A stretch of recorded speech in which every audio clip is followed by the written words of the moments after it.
مسئلہ یہ ہے کہ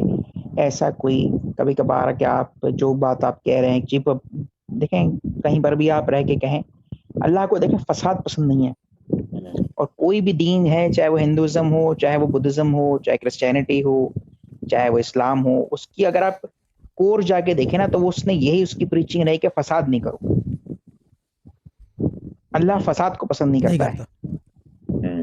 نہیں اس کو پسند نہیں ہے. آپ کا کوئی بھی ہو، آپ کسی بھی ماننے والے کے آپ اسٹوری کریں لیکن آپ فساد نہیں کریں.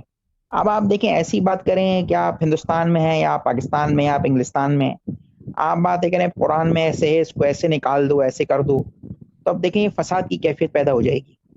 کیونکہ اگر آپ ایک بات کہیں گے تو obviously اس کے ساتھ جو دیکھیں ایک بڑا ایشو ایک اور بھی میں یہ بات میں اس لیے بات ہی کر رہا ہوں کہ کچھ دلائل ہوں گے، ٹھیک ہے. کوئی اگر فار ایگزامپل دماغی طور پہ ان کے دماغ میں ایک بات یہ آئی کہ یہ آیت جو ہے یہ ایڈیشن ہوئی ہے. اب دیکھیں مسئلہ بنیادی طور پر یہ کہ ہسٹوریکلی رسول اللہ کا جو دور ہے یا جو بات ہے اس پہ جو انہوں نے کیا، جو کوئی ایکٹ کیا، وہ بعد میں نظر میں عربوں نے یا ان کے جو جاننے والے تھے وہ ہر ایکٹ لکھا گیا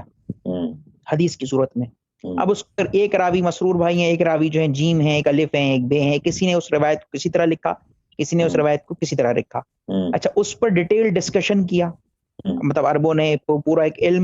علم کی برانچ بنی، وہ علم الرجال کہلاتی ہے، جس میں جو راوی تھا اس کو کھنگالا گیا کہ آیا وہ درست تھا، وہ جھوٹا تھا، اس کی فیملی میں جھوٹے ممبر تھے، کیا تھا، کیا مسئلہ تھا،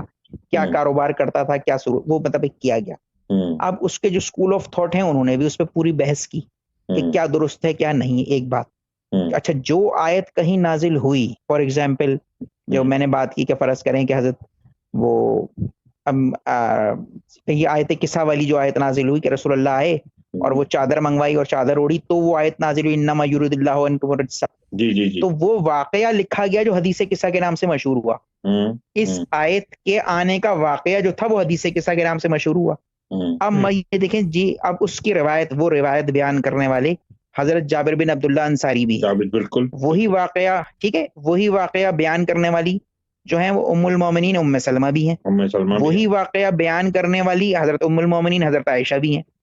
3 4 5 راوی اس روایت کو بیان کر رہے ہیں کہ یہ آیت جب آئی تھی تو یہ سب کچھ ہو رہا تھا.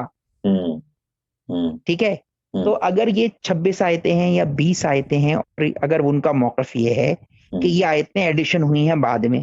تو جو کوئی ان کا شان نزول ہے کہ کس موقع کے اوپر بیان کی تھی وہ تو لکھا گیا ہے نا، وہ تو ہسٹورین نے لکھا ہے، وہ لکھا ہے. ہاں ایک بات یہ ہوتی ہے کہ جب یہ بات اس کو جب یہ ریلیٹ کرتے ہیں ہسٹورینز یا جو قرآن فہمی کا یا جن کو سنت کا یہ علم، کیونکہ اس میں بہت سے ہندو اسکالرز بھی ہیں، بڑے بڑے لوگ ہیں، جی تو اس کے اندر وہی بات یہ کہتے ہیں کہ بیسیکلی یہ اگر کچھ واقعہ ہوا تو ایک اپروپریٹ ٹائم کے لیے تھا، ایک سرٹن مومنٹس کے لیے تھا، بس پھر ختم ہو گیا یہ.